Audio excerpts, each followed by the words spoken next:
வணக்கம், welcome to மஞ்சுஸ்ரீஸ் life style. இன்றைக்கி நம்ம பார்க்க போகிறது கொத்தமல்லி சட்னிங்க. ரொம்ப சிம்பிளாக ஈஸியாக பண்ணலாம். தோசைக்கு இட்லிக்கு சூப்பராக இருக்கும். கண்டிப்பாக ஒருத்தர ட்ரை பண்ணி பாருங்கள். ஸோ இதுக்கு தேவையான பொருட்கள் என்னென்னு பார்க்கலாமா? Fresh coriander ½ bunch, ஷாலட்ஸ் 15 number, garlic clove 10 number, try red chilli 7 number, 3 tomato, oil, salt to taste. வாங்க வீடியோக்குள்ளே போகலாம். ஸ்டவ் ஆன் பண்ணி ஒரு கடாய் வச்சிடலாம்.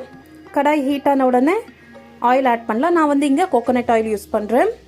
கோகோனட் ஆயில் ஹீட் ஆன உடனே நான் வச்சுருக்கிற பூண்டு பின்ன ட்ரை ரெட் சில்லி ஆட் பண்ணுறேன். கம்ப்ளீட்டாக இது லோ ஃப்ளேமில் நீங்கள் வறுத்து எடுக்கணும்.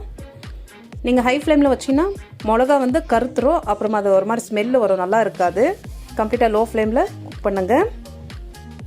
நீங்கள் ட்ரை சில்லி உங்கள் காரத்துக்கு ஏற்ற மாதிரி ஆட் பண்ணிக்கோங்க. நான் வந்து இங்கே 7 போட்டிருக்கேன். இதே கொஞ்சம் ஸ்பைஸ் அதிகமாக தான் இருக்கும். நெக்ஸ்ட் வந்து நான் வச்சுருக்கிற ஷாலட் ஆட் பண்ணுறேன். ஷாலட் போட்டு அதை ஒரு 30 செகண்ட்ஸ் நல்லா வதக்கி விட்டுருங்க. அதை வதங்கின உடனே நான் வச்சுருக்கிற டொமேட்டோ ஆட் பண்ணுறேன். நான் இங்கே கட் பண்ணல, அப்படியே ஹோல் டொமேட்டோ போடுறேன். நீங்கள் கட் பண்ணி போடணுன்னா போட்டுக்கோங்க. இது கொஞ்சம் லைட்டாக வதங்கணும். நான் கம்ப்ளீட்டாக வந்து லோ ஃப்ளேமில் தான் குக் பண்ணுறேன். ஹை ஃப்ளேமில் வச்சிங்கன்னா எல்லாம் தீஞ்சிரும், அப்புறமா உள்ளே குக் ஆகாது, சரியாக இருக்காது.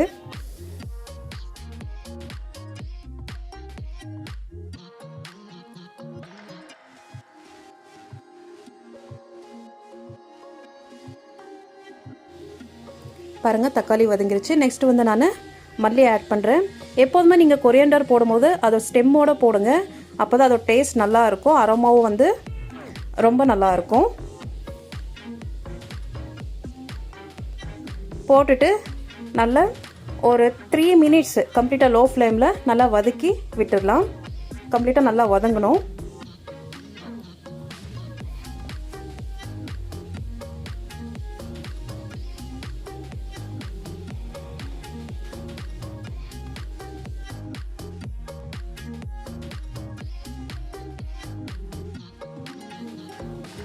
பாருங்கள், நல்லா வதங்கிருச்சு. இந்த ஸ்டேஜில் நமக்கு தேவைக்கேற்ற சால்ட் ஆட் பண்ணிவிட்டு வதக்கி விட்டுட்டு கம்ப்ளீட்டாக ஸ்டவ் ஆஃப் பண்ணிடலாம். ஆஃப் பண்ணிவிட்டு இதை வந்து நல்லா ஆற விட்டுடலாம்.